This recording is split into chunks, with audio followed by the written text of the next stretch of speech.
غزوہ خیبر اس غزوہ کو کہتے ہیں جو 7 ہجری کو مسلمانوں اور یہودیوں کے درمیان لڑی گئی، کیونکہ یہود نے دوسرے عرب قبائل کے ساتھ مل کر مسلمانوں کے خلاف سازش کر کے امن معاہدے کو توڑا تھا۔ خیبر یہودیوں کا مرکز تھا جو مدینہ سے 150 کلومیٹر شمال میں واقع تھا۔ اس جنگ میں 10,000 یہودیوں کا سپہ سالار مرحب نامی تھا، جس کا مقابلہ نبی صلی اللہ علیہ وآلہ وسلم صرف 1600 مسلمانوں کے ساتھ کر رہے تھے۔ ان کا قلعہ ایک اونچی پہاڑی پر بنا ہوا تھا جس کا دفاع اور دیوار بہت ہی مضبوط تھی۔ نبی صلی اللہ علیہ وآلہ وسلم نے خیبر سے قبل ہی اس علاقے کے 5 یہودی قلعوں کو فتح کر لیا تھا، لیکن خیبر کا محاصرہ کئی دنوں تک کرنے کے باوجود مسلمان اسے فتح کرنے میں ناکام ہو رہے تھے، مگر وہ مضبوط اور زبردست قلعہ فتح نہ ہوتا تھا۔ نبی پاک صلی اللہ علیہ وآلہ وسلم نے حضرت عامر کو لشکر کا امیر بنایا اور حملہ کے لیے بھیجا، لیکن وہ شہید ہو گئے۔ پھر حضرت عمر فاروق رضی اللہ تعالیٰ عنہ کو امیر لشکر بنایا اور قلعہ کی طرف روانہ کیا، لیکن وہ بھی ناکام لوٹے اور سپاہیوں میں یہودیوں کے جنگجوؤں اور سپاہیوں کا خوف بیٹھ گیا۔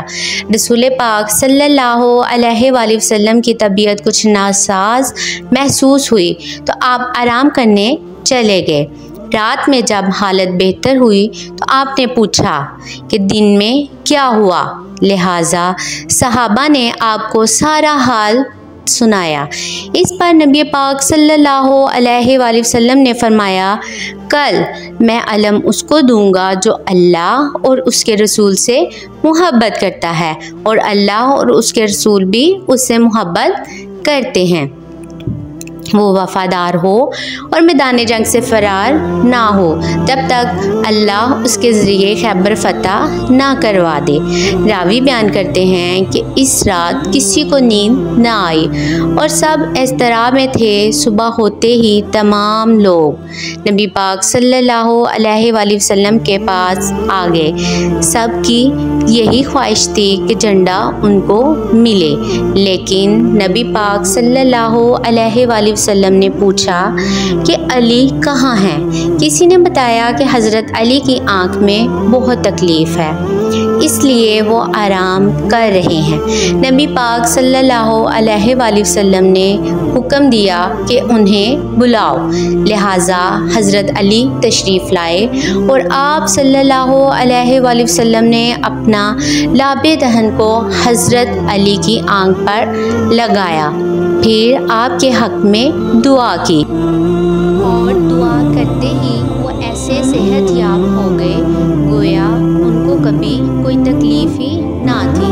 آپ صلی اللہ علیہ وآلہ وسلم نے جھنڈے کو حضرت علی علیہ السلام کے ہاتھ میں دیا اور نصیحت کرتے ہوئے فرمایا، اے علی، پہلے ان سے نرمی سے بات کرنا اور انہیں اسلام کی دعوت دینا۔ خدا کی قسم، اگر تمہارے ذریعے ایک آدمی بھی ہدایت پر آ گیا تو یہ اللہ کی راہ میں ایک سرخ اونٹ صدقہ کرنے سے بھی بہتر ہے۔ جب حضرت علی علیہ السلام لشکر سمیت قلعہ خیبر کے دروازے تک پہنچے تو یہودیوں کی طرف سے مرحب رجس پڑتا ہوا باہر آیا، تو مسلمانوں کے لشکر کی طرف سے خود حضرت علی تشریف لے گئے اور آپ نے بھی یوں رجس پڑھا کہ میں وہ ہوں جس کی ماں نے اس کا نام حیدر یعنی شیر رکھا ہے۔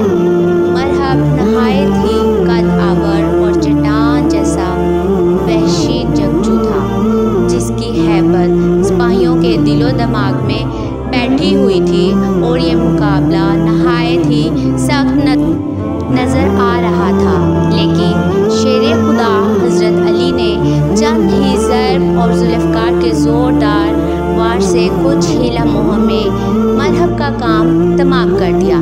اس کے بعد اسلامی لشکر نعرہ تکبیر سے گونج اٹھا، لہٰذا یہودی لشکر مسلمانوں پر ٹوٹ پڑے اور انسان لڑائی شروع ہو گئی، جس میں مولا کائنات علی ابن ابی طالب کی بہادری اور جرأت مندانہ لڑائی اپنی مثال آپ ہے۔ کچھ ہی دیر بعد خود نبی پاک صلی اللہ علیہ وآلہ وسلم بھی اپنے ساتھیوں سمیت تشریف لے آئے۔ تب بھی جنگ اپنے عروج پر تھی۔